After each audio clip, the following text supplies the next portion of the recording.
জি, ঢাকা বরিশাল মহাসড়কের three wheeler চলাচল বন্ধের দাবিতে বরিশালের বাস মালিক সমিতির যারা চালক রয়েছে, শ্রমিকরা রয়েছে, তারা ঢাকা বরিশাল মহাসড়ক অবরোধ করে রেখেছে এবং এই মুহূর্তে সব ধরনের যান চলাচল কিন্তু একদমই বন্ধ রয়েছে। আপনাদেরকে যদি একটু দেখাই, আমার পেছনে আমরা এই মুহূর্তে রয়েছি নগরের নতুল্লাবাদ এলাকায়, নতুল্লাবাদ কেন্দ্রীয় বাস টার্মিনাল এলাকায়, যেখান থেকে আসলে স্থানীয় রুটে বিশেষ করে ঢাকা বরিশাল যে মহাসড়কে ঢাকা বরিশাল রুটের যে বাসগুলো রয়েছে সেগুলো কিন্তু এখান থেকেই মূলত ছাড়ে। এই জায়গাটি হয়েই কিন্তু সেগুলো আবার কুয়াকাটা অভিমুখেও যায়। তো সেক্ষেত্রে সব ধরনের যান চলাচলই কিন্তু এই মুহূর্তে বন্ধ রয়েছে। আপনাদেরকে যদি একটু দেখাই, প্রায় 1 ঘন্টার বেশি সময় ধরেই কিন্তু এই মহাসড়কটিতে যান চলাচল পুরোপুরি বন্ধ রয়েছে এবং আপনারা দেখছেন যে যাত্রীরা এই মুহূর্তে কিন্তু বিভিন্ন স্থানীয় রুটের যে কাউন্টারগুলো রয়েছে সেই কাউন্টারগুলোতে অবস্থান করছে এবং এখানকার যারা শ্রমিকরা রয়েছেন, বাস মালিক শ্রমিকরা রয়েছেন, তারা আসলে বলছেন যে এই ঘটনাটি আসলে সকালবেলা বানুরিপাড়া এলাকায় ঘটেছে। সেখানে আসলে যারা মাহেন্দ্রা শ্রমিক রয়েছে তারা নাকি এই যে বাস চলাচল বন্ধ করে দিয়েছে সেখান থেকে এবং আটকে রেখেছে, যার কারণে কিন্তু যখন সেই খবরটি বরিশাল নতুল্লাবাদে এসে পৌঁছায় তখন তারা কিন্তু এই রুটের যে বাস চলাচল সেটিও বন্ধ করে দেয় এবং এই মুহূর্তে আমরা দেখছি যে চলাচল স্বাভাবিক করার জন্য বৈঠক হচ্ছে দফায় দফায়, বানুরিপাড়াতেও হচ্ছে, নতুল্লাবাদ বাস কাউন্টার টার্মিনালের মধ্যেও হচ্ছে। আসলে সে এখন পর্যন্ত কোনো সিদ্ধান্ত এখানে আসলে আসেনি। তবে আপনারা দেখছেন যে স্থানীয় রুটের যে বাস চলাচল করার জন্য যে কাউন্টারগুলো রয়েছে সেই কাউন্টারগুলোর সামনে যারা যাত্রীরা রয়েছেন তারা এসে ভিড় করছেন এবং এই ঘটনাটি আসলে ঘটেছিল বরিশালের বানুরিপাড়া উপজেলার শিমুলতলা নামক এলাকায়। অভ্যন্তরীণ রুটের বাস আটকে দেয় থ্রি হুইলার শ্রমিকরা এবং তারা 20টি বাস আটকে রাখে বলে এবং শ্রমিকদের মারধর করার অভিযোগও কিন্তু শ্রমিকরা করেছেন। সেই প্রেক্ষিতেই কিন্তু এই ঘটনাটি আসলে বরিশাল নতুল্লাবাদ কেন্দ্রীয় বাস টার্মিনালে পৌঁছেছে এবং আমরা দেখেছি যে প্রায় 1 ঘন্টার বেশি সময় ধরে এই রুটে যে বাস চলাচল সেটি কিন্তু পুরোপুরি বন্ধ রয়েছে। এতে আমরা দেখছি যে দূরপাল্লার রুটের যে বাসগুলো রয়েছে সেগুলো এসেও এখানে আটকে রয়েছে, পাশাপাশি যে স্থানীয় রুটের বাস সেগুলো কিন্তু একদমই চলাচল বন্ধ রয়েছে এবং যাত্রীরা বেশ ভোগান্তিতে পড়ছে এবং পুলিশ প্রশাসন, বাস মালিক সমিতি তারা কিন্তু একটি বৈঠক করছে শ্রমিকদের সাথে যে সমস্যার সমাধান কিভাবে দ্রুত করা যায়। তবে এখন পর্যন্ত কোনো সমাধান এখানে হয়নি এবং আমরা প্রায় সময় দেখি যে থ্রি হুইলার মহাসড়কে চলাচল বন্ধের দাবিতে বিভিন্ন সময় এই মহাসড়কটি আসলে বাস শ্রমিকরা আটকে রাখে, কিন্তু আসলে কোনো ধরনের সুরাহা না হয় তারা কিন্তু ফের এই রাস্তাটি আবারও আটকে রেখেছে এবং আমরা যদি এখানকার যারা আটকে থাকা যাত্রী রয়েছেন কিংবা বাসের শ্রমিকরা রয়েছেন তাদের সাথে একটু কথা বলি। আসলে কতক্ষণ ধরে এখানে বাস আপনারা আটকে রেখেছেন এবং কিরকম সমস্যায় পড়ছেন এই আটকে থাকার কারণে? এখানে তো প্রায় ম্যাক্সিমাম 2 ঘন্টার মতো আমরা আটকে আছি, কিন্তু বলতে চাইতেছি একটাই, যে মাহেন্দ্রের সাথে এগোর সাথে যে ঝামেলাটা, এই ঝামেলাটা মালিক পক্ষ বা এগো যেই সমিতি পক্ষ যদি মিসল করিয়া দিত তাহলে আমরা এই সাধারণ মানুষটি হরানি হইতাম না।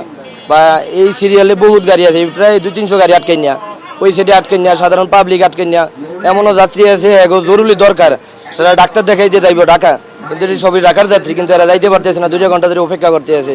এখন টাইম দেওয়া হয় না, ঢাকা 5টায় ডাক্তার দেখাইতে হইব, তাও এরা যাইতে পারতেছে না। কি অসুবিধার ভিতরে আছে আর কি। কি দাবি থাকবে আপনাদের? আমাদের দাবি থাকবে, যেমন দেখা গেছে এগোর সাথে যে ঝামেলাটা মিসিউল করিয়া আমাদেরকে ছাড়িয়ে দিলেই আমরা মনে করি যে আমাকে ভালো। একটা মানুষ 2 ঘন্টা ধরে এক জায়গায় বসে রয়েছে, একটা মানুষের এনে যে ওয়াশরুম নেই, বাথরুম নেই, মহিলারা আছে খুব কষ্টের মধ্যে এরা আছে আর কি। শুনছিলেন আসলে যে কি অবস্থার মধ্যে আসলে এরা অপেক্ষা করছে, আসলে কি সমস্যা? আপনারা এখানে দাঁড়িয়ে আছেন কারণ কি, যেতে পারছেন না কারণ কি দেখছেন?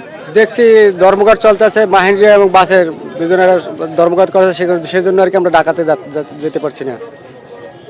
এখন কি করবেন? এই ধর্মঘট না চাইলে ঢাকা যাবেন কিভাবে? আমরা যেতে পারবো না, আমাকে তো অসুবিধা হবে, খুব সমস্যা হইতেছে, আমাকে যদি না যেতে পারি তো খুবই সমস্যা হবে। শুনছিলেন আসলে যাত্রীদের ভোগান্তির কথা। তারা কিন্তু আসলে কোনোভাবেই যে ঢাকা কিংবা অন্যান্য যে গন্তব্যগুলো রয়েছে, বিশেষ করে এই যে স্থানীয় রুটে, বিশেষ করে পিরোজপুর, স্বরূপকাঠি, বানুরিপাড়া, এইসব রুটেই কিন্তু এখান থেকে স্থানীয় রুটে যে বাস চলাচল সেটি করে থাকে এবং ঝালকাঠি থেকেও কিন্তু এই রুট থেকে বাস যাতায়াত করে থাকে, বিশেষ করে কুয়াকাটাগামী যে যাত্রীবাহী বাসগুলো রয়েছে কিংবা পণ্যবাহী যানবাহনগুলো রয়েছে, সবগুলো যানবাহন চলাচলের ক্ষেত্রে এই জায়গাটা কিন্তু বিশেষ গুরুত্বপূর্ণ। সেই জায়গাটি আসলে অবরোধ থাকার কারণে কিছুটা ভোগান্তিতে পড়ছেন যারা যাত্রীরা রয়েছেন এবং এই যে বাস চলাচলে অসুবিধার কারণে কিন্তু তারা তাদের গন্তব্যে আসলে সময় মতো যেতে পারছেন না বলে অভিযোগ। এবং আপনারা দেখছেন যে নতুল্লাবাদ এলাকার পুরো জায়গাটাই কিন্তু বাস আড়াআড়িভাবে করে রেখে এখানে কিন্তু সেই যে বাস শ্রমিকদের যে অবরোধ সেটি কিন্তু চলমান রয়েছে, অবরোধ কার্যক্রম। এবং তারা বলছেন যে মহাসড়কে কোনো ধরনের থ্রি হুইলার চলাচল করা যাবে না, এমনটি তারা দাবি করছেন। সেই দাবিতেই কিন্তু আমরা বিগত সময়েও দেখেছি আসলে এই সমস্যাটির সম্মুখীন তারা হচ্ছেন এবং আজকেও কিন্তু সেই সমস্যাটা আবারও সৃষ্টি হয়েছে এবং সেই সমস্যার কারণে কিন্তু ভোগান্তিতে পড়ছেন যাত্রীরা বলছেন যে তারা কেন এই সমস্যার পড়বে, কারণ তারা তো আসলে কোনো বিষয়ের জন্য দায়ী নয়, তাহলে কেন তাদেরকে আটকে রাখা হয়েছে।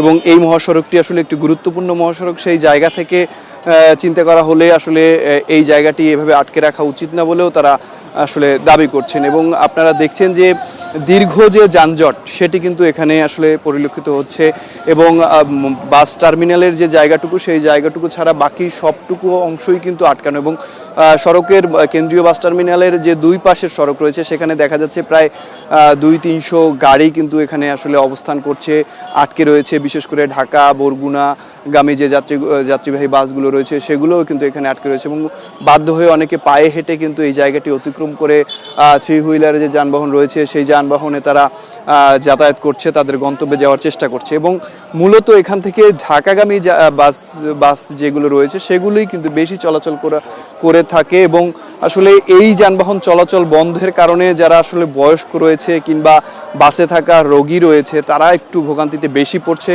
কেননা এই জায়গাটুকু তাদের কিন্তু হেঁটে পার হতে হচ্ছে, অনেকের পক্ষে হেঁটে যাওয়া সম্ভব হচ্ছে না, যার কারণে কিন্তু কিছুটা সমস্যার কথা কিংবা ভোগান্তির কথা তারা আমাদেরকে জানিয়েছেন। এবং বিশেষ করে নারী যাত্রী যারা রয়েছেন তাদের জন্য ওয়াশরুম একটি বড় সমস্যা হয়ে দাঁড়িয়েছে, তারা কিন্তু এখান থেকে যেতে পারছে না।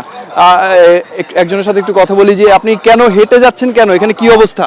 ভাই গন্ডগোল কি হয়েছে তো আমি জানি না, কিন্তু গাড়ির জাম পড়ে গেছে, লোকজন হাঁটতে ছাড়া কোনো পথ নাই আসার জন্য। কেমন ভোগান্তিতে পড়ছেন? অনেক ভোগান্তিতে, কারণ আধা ঘন্টা পর্যন্ত হাঁটলাম, বিভাগীয় অফিসের ওই পাশ পর্যন্ত জামে এরকম হাঁটতে আসলাম, মেডিকেলে যাওয়া লাগবে। শুনছিলেন আসলে বিভিন্ন মানুষের গন্তব্য বিভিন্ন, আসলে একটু আপনার কাছে জানতে চাই আসলে এখানে কি শুনেছেন, কি ঝামেলা এবং আপনাদের কেমন ভোগান্তিতে পড়তে হচ্ছে? আসলে আমি কুষ্টিয়া থেকে আসছি, আমি বিআরটিসি যাত্রী।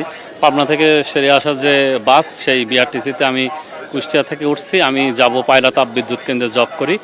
আসলে অনেক লম্বা সময় আমি আসলে জ্যামে পড়ে আছি এবং আমি লম্বা সময় বাসের মধ্যে একদম অতিষ্ঠ হয়ে গেছি। এই জন্য আমি নিজে হাঁটতে হাঁটতে সামনে যাচ্ছি এবং অনেকের কাছে শুনতেছি নাকি এখানে বাসের স্টাফদের সাথে নাকি ওই অটো অথবা সিএনজি এদের নাকি কোনো সমস্যা হয়েছে। আসলে আমি সঠিক জানি না, এই জন্যই সামনের দিকে আগাচ্ছি। কতক্ষণ ধরে এখানে আটকে রয়েছেন এবং আসলে বিভিন্ন সময় তো এরকম মহাসড়ক অবরোধ করে বিভিন্ন ধরনের আন্দোলন করা হয়ে থাকে, আসলে আপনারা কি চান যাত্রী হিসেবে কিংবা সাধারণ মানুষ হিসেবে? আসলে এটা আসলে আমাদের জন্য খুব লজ্জাজনক একটা ব্যাপার, কারণ আমরা সাধারণ যাত্রী যারা আসলে তারা দূরের থেকে অনেকে আছে, অনেক ভোরবেলা, আমি যেমন অনেক সকালে আসছি, আমাদের এখনো লাঞ্চের বিরতিও গাড়ি দিইনি। আমার অনেক ক্ষুধাও লাগছে, আসলে গাড়ি যে নির্ধারিত একটা জায়গায় লাঞ্চের বিরতি দেবি সেরকম একটা স্পেসও পাচ্ছে না এবং আমি এখানে প্রায় 1 ঘন্টারও বেশি সময় আমি জ্যামে দাঁড়িয়ে আছি। আসলে এটা আমি আশা করব এখানে যারা ঊর্ধ্বতন কর্মকর্তা আছে, যারা মালিক সমিতি যারা আছে, তারা সবাই মিলে বসে দ্রুত যেন এই সমস্যা সমাধান করে। জি, আসলে একজন যাত্রীর কথা শুনছিলাম, তিনি কুষ্টিয়া থেকে এসেছেন। আপনি আসলে কোন জায়গা থেকে এসেছেন, কোন জায়গায় যাবেন এবং এখানে আসার পর কি পরিস্থিতির শিকার হয়েছেন? ভাই সর্বসাকুল্যে আমার বাসা এইখানেই, আমি আসছি একটু কাজে আসার পর শুনলাম নাকি দুই পক্ষের সংঘর্ষে এই অবস্থা। ব্যাপারটা হচ্ছে 2-5 জন মানুষ মারামারি করছে, কিন্তু তার ভুক্তভোগী হাজার হাজার মানুষ। তা আমি বলবো যে যত দায়িত্বপ্রাপ্ত কর্মকর্তা আছে তারা যেন সঠিক সমাধানের মাধ্যমে এই ভোগান্তিটা অতি দ্রুত শেষ করতে পারে, এইটাই। জি, আসলে বিভিন্ন সময়ই কিন্তু এই সড়কটি আন্দোলনের মুখে আসলে বন্ধ হয়ে যায় এবং যাত্রীরা প্রতিনিয়তই ভোগান্তিতে পড়েন এবং আজকেও বানুরীপাড়ার ঘটনাকে কেন্দ্র করে বরিশাল ঢাকা যে মহাসড়কটির নতুল্লাবাদ এলাকা রয়েছে সেই জায়গাটি কিন্তু আবারও অবরোধ করে রাখা হয়েছে, যার মূল ভোগান্তির শিকার হচ্ছেন যারা সাধারণ মানুষ রয়েছেন। এবং যদি দেখাই যে পুরো রাস্তার দুই পাশেই, নতুল্লাবাদ এলাকার দুই পাশেই কিন্তু আসলে বিভিন্ন ধরনের যানবাহন আটকে রয়েছে, বিশেষ করে পণ্যবাহী যানবাহন, অ্যাম্বুলেন্স, এবং যাত্রীবাহী যে বাসগুলো রয়েছে সেগুলো আটকে রয়েছে, যার ভোগান্তিতে তারা কিন্তু পড়ছেন এবং তারা বলছেন যত দ্রুত সম্ভব এটা আসলে সমাধান করা উচিত। এবং বাস শ্রমিক কিংবা বাস চালক যারা রয়েছেন তারা বলছেন যে থ্রি হুইলার মহাসড়কে চলার কারণে বিভিন্ন সময় দুর্ঘটনার শিকার হচ্ছেন তারা এবং বিভিন্ন সময় সমস্যায় কিংবা দ্বন্দ্বে জড়াতে হচ্ছে। সেক্ষেত্রে মহাসড়ক থেকে থ্রি হুইলার সরিয়ে নেওয়া হোক, তাহলে আসলে তাদের পক্ষে যে কার্যক্রম পরিচালনা কিংবা বাস পরিচালনার ক্ষেত্রে তারা কিছুটা সুবিধা হবে বলে তারা আমাদেরকে জানিয়েছেন এবং এই দ্বন্দ্ব আর সৃষ্টি হবে নাও বলে জানিয়েছেন। এবং সে বিষয়েই আসলে বাস মালিক সমিতির যে কার্যালয় রয়েছে সেখানে বৈঠক চলছে এবং বানেরুপাড়ায়ও আমরা শুনেছি সেখানেও বৈঠক চলছে। পুলিশ প্রশাসন রয়েছে, বাস মালিক সমিতির কর্মকর্তারা রয়েছেন, শ্রমিকরা রয়েছেন এবং তারা আসলে বলছেন যে যত দ্রুত সম্ভব এই বিষয়টি সমাধান করে এই ঢাকা বরিশাল মহাসড়কে বাস চলাচল স্বাভাবিক করবে এমনটা তারা চেষ্টা করছে এবং হয়তো খুব দ্রুত সময়ের মধ্যেই তারা এটি সফল হবে বলে আমাদেরকে জানিয়েছে। তবে এই মুহূর্তে বরিশাল কেন্দ্রীয় নতুল্লাবাদ থেকে সব ধরনের বাস চলাচল কিন্তু বন্ধ রয়েছে। তো বরিশাল থেকে এই ছিল আমার কাছে সবশেষ।